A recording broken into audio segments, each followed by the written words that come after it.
स्वागत है आप सभी का आज के मेरे अष्टमी के ब्लॉग में, जिसमें पूजन के साथ साथ मैंने माता रानी को सुहाग का सामान जो पिटारी बनती है वो घर पे ही बनाई है और मंदिर के किए हैं दर्शन।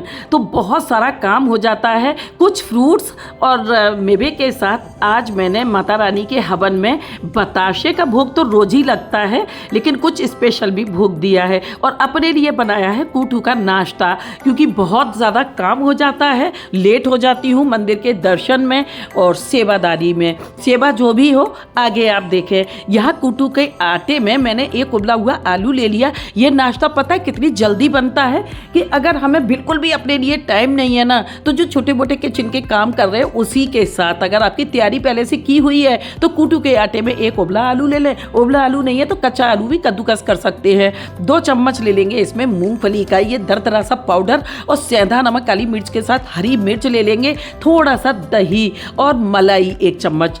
ये मलाई और दही ना इसको बहुत ही ज़्यादा नरम और मुलायम बनाएंगे, बिल्कुल उत्पम के तरीके से। थोड़ा थोड़ा पानी डालते हुए हमें बैटर की कंसिस्टेंसी किस तरीके की रखनी है, ना ज़्यादा पतली ना ज़्यादा गाढ़ी।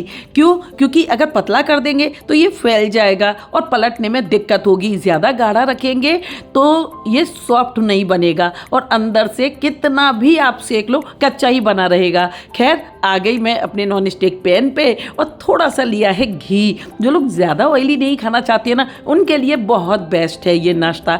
अब इस पर मैंने ले लिया है ये मिश्रण और अब मैं दिखा रही हूँ आपको किस तरीके से इसको फैला देना, बिल्कुल उत्पम के तरीके से। उत्पम में हम बहुत सारी सब्जियां लेते हैं। अगर आप सब्जियां खाते हैं व्रत में तो इसी वक्त पे आप बारीक कटी हुई सब्जियां ले सकते हैं। जिस तरीके से मैंने यहाँ पर लिया है हरा धनिया और थोड़ा सा मूंगफली का दरदरा सा पाउडर। देखने में थोड़ा अट्रैक्टिव लगता है, बनने में तो खैर टेस्टी होगा ही होगा।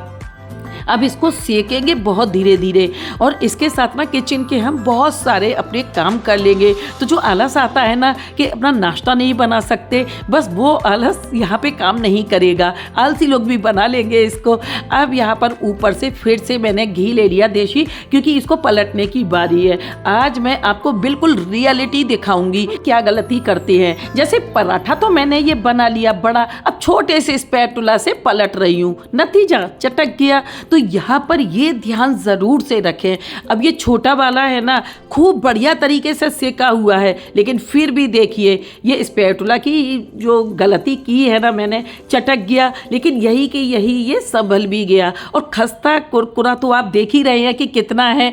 वीडियो को ज़्यादा से ज़्यादा शेयर कर लिया करें, लाइक कर दिया करें, सब्सक्राइब करना तो बिल्कुल भी ना भूला करें। हाय एवरीवन, कैसे हैं आप सब? उम्मीद करती हूँ सभी हष्ट-पुष्ट होंगे, मस्त होंगे, व्यस्त होंगे। छोटों को प्यार, बड़ों को नमस्कार। आज मैंने बनाया है फटाफट से कूटू का ये नाश्ता। जब बहुत जल्दी में होती हूँ ना तो इसको बना ही लेती हूँ। कोई भी इसमें झंझट नहीं है। कच्चा आलू हो या उबला हुआ रखा हो, कद्दूकस करें और कूटू का दही के साथ एक घोल बनाएं। इनो सोडा तो व्रत में जो खाते होंगे वो खाते होंगे, मैं तो खाती नहीं हूँ बिल्कुल भी। सोडा वगैरह कुछ भी इस्तेमाल नहीं करती हूँ, लेकिन फिर भी उत्पम बनाते हैं ना, डिट्टो उसी स्टाइल में ये बनाया है। कोई हरी सब्जियां वगैरह काटने का झंझट है नहीं। बस अगर मर्जी है तो हरा धनिया कट कर सकते हैं।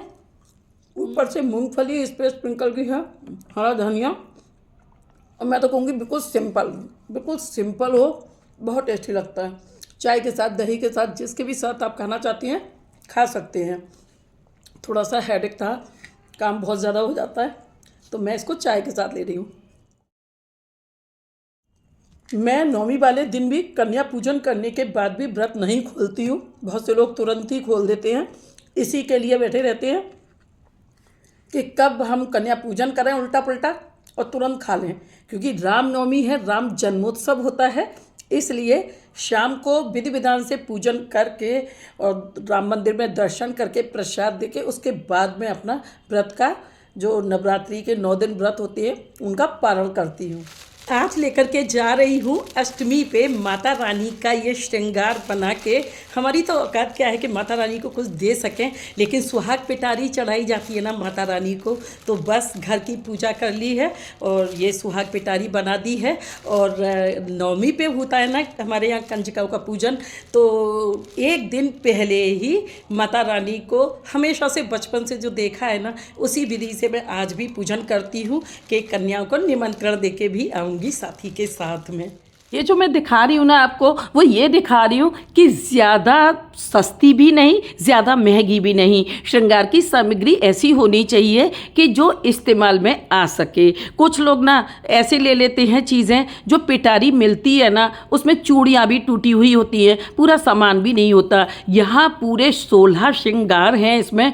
और ये जो देख रहे हैं ना बास्केट आप, मात्र 20 रुपीज़ की आई है, छोटी बड़ी सभी तरीके की थी। तो मैंने ये अलग अलग सभी चीज़ें ली हैं, आलता, लिपस्टिक वगैरह, ये पूरा माता रानी का श्रृंगार, बड़ा वाला कंघा, और इसमें जो भी पॉन्ड्स की क्रीम और बड़ा शीशा, ये सारी चीज़ें ना, एक रुमाल है, बिंदी है, और जो मेन काजल वगैरह सब कुछ है इसमें। माता रानी की चुनरी और ध्वजा, नारियल जो कुछ चढ़ाती है ना, और जो थोड़ी बहुत भूल चूक हो जाती है ना, माता रानी माफ़ कर देती हैं। भाई यही तो माफ़ी मांगी जाती है माता रानी से पूजन के बाद, जो क्षमा स्त्रोत होता है ना। तो मंत्र जब भी अगर हम कर लेते हैं ना उल्टे पुल्टे, तो उनकी क्षमा याचना कर ली जाती है। यहाँ ये सभी चीज़ें मैंने एक पोटली बनाई, माता रानी को सुबह की पूजा में अर्पण कर दिया, और शाम को मंदिर में ले जाके मैं इनको दे दूंगी, जिसे पंडितानी जी इस्तेमाल करेंगी। और ये मंदिर का नज़ारा तो है ही। अच्छा, सेवा क्या होती है?